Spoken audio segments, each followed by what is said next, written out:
I am a former child myself and I still feel like a child. After the Diwali festivities, it's time now to acknowledge and celebrate the future of our society. 14th November, guys and girls, is Children's Day.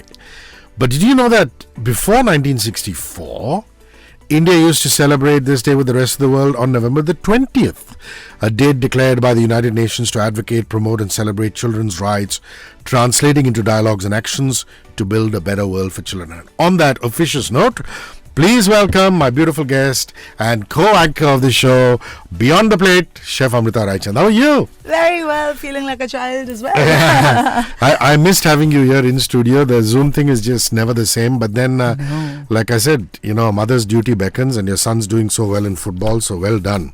Thank you. You want to add on to what I just said about the reason for celebration, and it's a very important reason why we celebrate it in India. Absolutely. With respect to India, this date actually, from 20th of November changed to 14th of November after the death of independent India's first Prime Minister, Pandit Jawaharlal Nehru, who was extremely fond of children and was lovingly referred to as Chacha Nehru. We know that, and you're looking like Chacha Nehru today with that little addition some of rose. People called him Pandit Ji. I have to thank Amrita for this. Some people called him Pandit Ji, some people called him Chacha Nehru. I know the British Prime Minister called him Nehru, lots of terms, but that's the reason why we celebrate Children's Day. And he was a very able administrator, but along with that, he truly believed that children of today will make the India of tomorrow. The way we bring them up will determine the future of our country. And I like it that even though it's not a national holiday like Independence Day or Republic Day, all schools do special things on Children's Day. There's a special assembly. Yes. I've got two little daughters and both of them have their classrooms resplendently done up. And there's always some interesting food, some interesting activities. Lots of much as there should be on Teachers' Day too. But listen, forget about me, forget about everything else. Talk about yourself. Children's Day is very, very special to you personally, and there are a few reasons why. Pray tell, Amrita. Well, you were talking about all the exciting activities that happen on Children's Day. And for me, I feel that Children's Day goes much beyond just making children feel that much more special on that particular day. And yes, I do have a history because I've been involved with kids in every possible way. Right from the age of 19, when I actually became a mother to innumerable kids. And before you fall off the chair, let me clarify that was only on screen. So now calm down. But we've got a promo. So you see, actually I come from a very conservative family and I have two older brothers who were literally called Hitlers in that time. Also because we lost our father when we were very young. I was all of 3. So not only did I become the most pampered, but also the most protected child. So while I was in college and I started getting offers of movies, they completely put their foot down. But when I got offers to become a young mommy face for advertisements, they happily agreed. They said, there's no future in Bollywood with this career move, so go ahead. And that's what actually made me into a quintessential mommy across many brands, across, the entire nation, literally to the entire nation. But my love for kids at an early age actually went beyond my TV image, and I ended up working in a play school, in a pre-primary school, as an administrator, as a teacher for nearly a decade. And Rishi, and I think all our listeners know that when I had my own child, I actually changed my cooking style to cater to cooking right for children and share my learnings with all of them. My culinary show, Mummy Ka Magic, went on to win many food awards, even if I must say so, blow my own trumpet. But the reason I talk about it is that all of these experiences gave me the opportunity to interact with children at many, many different levels, in every way, in every form. That led me to researching a lot in behavioral sciences, in nutrition for kids, and I would like to share some key areas where not only our own children, but many other children need attending to. So if you allow me, I, on Children's Day, would like to talk about some key areas where we really, really need to focus where children are concerned. I'm going to remind you that the Ask Amrita section comes at the end. So any question you have on food, on children's nutrition and food, which we're talking about today, 9833 943 943. 9833 943 943. You can WhatsApp the question along with your name, and at the end of the show, we answer each and every question with great sensitivity. Remember, Beyond the Plate with Chef Amrita Raichand and me, Hrishi K, comes to you 8:15 a.m. Mumbai, Delhi, Bengaluru, Chennai. 2 days later, on Wednesday, 48 hours later, the entire video is out on our Radio 1 International YouTube channel. Also, the recipe of the day is at Amrita Raichand on Instagram and at 94.3 Radio 1 India. If you want to see a longer one, then you go to Chef and Beyond, Amrita Raichand's official YouTube page. Now that we've got all of that out of the way, talk to me about that. And you also want to make an announcement of an association. But before that, you want to talk about just a background about how parents know best. So, Rishi, we all know the essence of time. We talk about time, quality time, quantity time that we need to spend with children. But today I'm not going to sermonize to our listeners about how they should spend quality time with their children, because I think every parent knows best. What I do want to, however, talk about is that, and rather I would like to suggest that it's extremely gratifying if you can look after another child, who's outside of your own home. Could be a staff member's child, could be a watchman's child, could be a child from an orphanage. Anything from food to opportunities to education, anything if we can offer these needy children, I think it's going to make such a big difference in their lives. And that brings me to my announcement that I would like to make today. I'm very proud and privileged at some level to be associated with Salam Bombay Foundation. It's an organization which is working tirelessly to bring nutrition education amongst the marginalized. In fact, Salam Bombay is committed to making a positive impact on the lives of these children. And on this Children's Day, I'm excited to reveal that I am associated with them, and I am going to let this mummy take her magic beyond. So stay tuned, guys. I'm going to share a lot more information about this, and I would love for you to join me and join us both in this important mission. Well done. We're very proud of you. Thank you. And Salam Bombay is a foundation also that another very dear friend of mine, Shan, who's a singer, Shantanu, he supports. Yes. He loves the little bit of contribution that he can do to them. So it's fantastic. Now let's get to nutrition. My favorite part. Children's nutrition. I mean, you are the expert on this one. Let's go, Amrita. Well, we all know that children need the right foods at the right time to grow and develop to their full potential.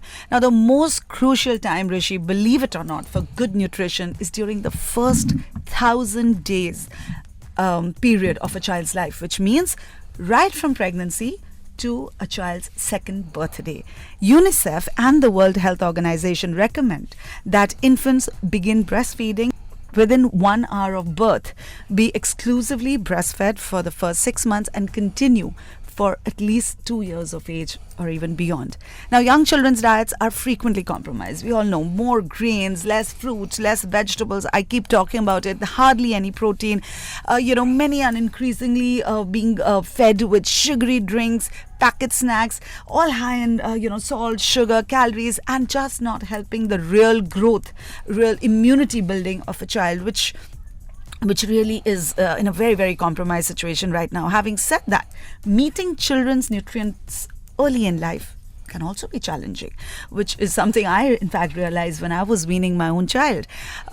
Believe it or not, Rishi, we used to have mini wars at home. Like my child, I knew that I had to feed my child no maida. I wanted to give him millets, but if I would just give him a regular porridge, he would spit it out on my face. But if I would turn these millets into pancakes with some milk, some bananas, and sprinkle some chocolates in it, he would just gobble it up. Bottom line is, get creative. And if you cannot, you always have me. After Mamika Magic, in fact, I have extended my repertoire. And in my own YouTube channel, I have curated special playlists for children. Thoda Aur Magic, Toddler Tuesdays. These are all dedicated playlists for children. And I would urge all of you to please subscribe to my YouTube channel. It's for free. Amrita Raichand, Chef and Beyond. And you can access all these amazing recipes. Yes. And you feel very strongly about overindulgence. A lot of parents overindulge their children. You want to talk about that? Yes, I want to talk about that based on a very interesting marshmallow test that actually was conducted by a Stanford University professor named Walter Mischel. So, I mean, I can say whatever I want to, but sometimes when parents hear it from the horse's mouth, which is the researchers, I think they pay a lot more attention to it. So, I want to quickly go over this test. It was a very interesting test conducted by him and his teammates. So, all it needed was hundreds of kids. They were called one by one into this room. A marshmallow was placed and they were told that, listen, for 15 minutes, I'm going to exit this room. If you don't have this marshmallow, I will come back and give you 2 marshmallows. It was very interesting to see all these kids, some were jumping, trying to, hold off their temptation. Some immediately went and picked up that marshmallow and some actually waited it out. Now, these studies kept getting conducted for many years after the same children grew up, and guess what?